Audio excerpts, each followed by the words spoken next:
Saudara-saudariku yang terkasih, hari ini Rabu, 9 November 2022. Saya Romo Siga dari Paroki Santo Stefanus, Surabaya. Dalam nama Bapa dan Putra dan Roh Kudus, amin. Gereja merayakan pesta pemberkatan Gereja Basilik Lateran. Saudara-saudari, Tuhan tidak menyukai ghetto, pengkotak-kotakan. Gerejanya dipandang sebagai suatu umat yang tak mengenal batas bangsa, yang tidak mencoret nama atau mengucilkan seseorang. Demikianlah pandangan mengenai gereja sebagai ruang luas di mana siapa saja yang mau mengabdi Tuhan mendapatkan tempatnya. Pesta pemberkatan Basilik Santo Yohanes Lateran ini mengajak kita mawas diri. Saudara-saudari, betulkah gereja kita ini merupakan rumah doa, di mana orang dapat berdoa dengan nyaman, aman, dan tenang? Bila semangat kita mengkotak-kotakan, itu berarti menutup wajah gereja kita. Oleh sebab itu, pantaslah kita dengan rendah hati memohon kepada Tuhan ampunan, dan kita berniat memperbaiki diri kita masing-masing. Bait Allah yang dimaksudkan Yesus ialah tubuhnya sendiri.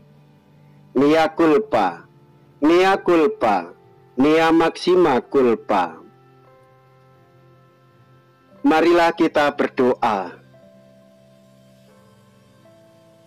Allah Bapa yang Maha Agung, Engkau telah berkenan memilih kami sebagai batu-batu hidup bagi bangunan kediaman-Mu. Curahkanlah selalu anugerah Roh-Mu kepada gereja-Mu agar umat-Mu yang selalu setia akan rahmat-Mu berkembang dalam pembangunan Yerusalem yang baru. Dengan pengantaraan Yesus Kristus Putra-Mu Tuhan kami, yang hidup dan berkuasa, bersama dengan Dikau dalam persatuan Roh Kudus, Allah sepanjang segala masa. Amin. Tuhan bersamamu dan bersama rohmu. Inilah Injil suci menurut Yohanes. Dimuliakanlah Tuhan. Yohanes bab 2 ayat 13 sampai dengan ayat 22. Ketika hari raya Paskah orang Yahudi sudah dekat, Yesus berangkat ke Yerusalem. Dalam bait suci didapatinya pedagang-pedagang lembu, kambing domba dan merpati, dan penukar-penukar uang duduk di situ. Ia membuat cambuk dari tali lalu mengusir mereka semua dari bait suci dengan semua kambing domba dan lembu mereka. Uang penukar-penukar dihamburkannya ke tanah, dan meja-meja mereka dibalikkannya. Kepada pedagang-pedagang merpati, ia berkata, "Ambil semuanya ini dari sini. Jangan kamu membuat rumah Bapakku menjadi tempat berjualan." Maka teringatlah murid-muridnya bahwa ada tertulis, "Cinta untuk rumahmu menghanguskan aku." Orang-orang Yahudi menantang Yesus, katanya, "Tanda apakah dapat engkau tunjukkan kepada kami bahwa engkau berhak bertindak demikian?" Jawab Yesus kepada mereka, "Rombak bait Allah ini, dan dalam 3 hari aku akan mendirikannya kembali." Lalu kata orang Yahudi kepadanya, 46 tahun orang mendirikan bait Allah ini, dan engkau dapat membangunnya dalam 3 hari. Tetapi yang dimaksudkannya dengan bait Allah ialah tubuhnya sendiri. Kemudian sesudah ia bangkit dari antara orang mati, barulah teringat oleh murid-muridnya bahwa hal itu telah dikatakannya, dan mereka pun percayalah akan kitab suci dan akan perkataan yang telah diucapkan Yesus. Demikianlah sabda Tuhan. Terpujilah Kristus. Bapak, Ibu, saudara-saudariku yang terkasih, gereja hadir sebagai sakramen. Itu artinya tanda dan rahmat keselamatan yang bersumber dari Yesus Kristus. Gereja tiada pernah berhenti mengajarkan tentang pengajaran Yesus, penderitaannya, wafatnya, dan kebangkitannya. Penebusan Yesus tidak untuk 1-2 orang atau kelompok tertentu, tetapi untuk penebusan dan keselamatan semua orang, termasuk Anda dan saya. Saudara-saudariku yang terkasih, Tuhan Yesus berbicara tentang tubuhnya sebagai bait suci, bait yang hidup. Santo Petrus berbicara tentang kita sebagai batu hidup yang dibangun menjadi rumah rohani. Di sekitar Yesus, Bapak, Ibu, saudara-saudari, batu penjuru yang hidup.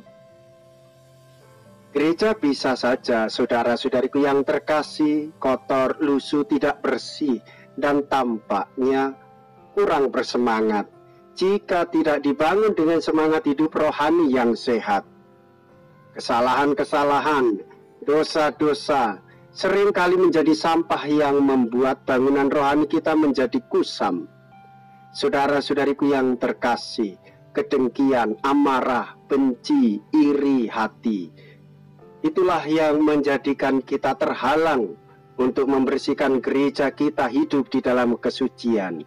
Demikian pula buah-buah kedagingan yang lain menjadikan bangunan rohani kita menjadi kotor, tidak aman, tidak nyaman, dan orang gelisah di dalamnya. Oleh sebab itu kita memulai dari diri kita sendiri dan melibatkan orang lain. Meskipun toh kita banyak dosa, kita selalu berusaha bertobat dan mohon ampunan daripadanya, Sang Pemberi kehidupan dan keselamatan jiwa-jiwa kita. Marilah kita berdoa. Allah Bapa yang Maha Agung, di dunia ini Engkau telah sudi membangun gerejamu sebagai lambang Yerusalem surgawi. Tinggallah selalu beserta kami karena rahmat santapan suci ini. Antarlah kami memasuki kediaman-Mu yang mulia dan abadi, dengan pengantaraan Kristus Tuhan kami. Amin.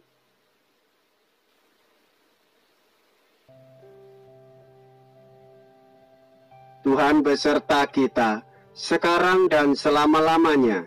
Semoga Allah yang Maha Kuasa memberkati saudara sekalian, Bapa dan Putra dan Roh Kudus.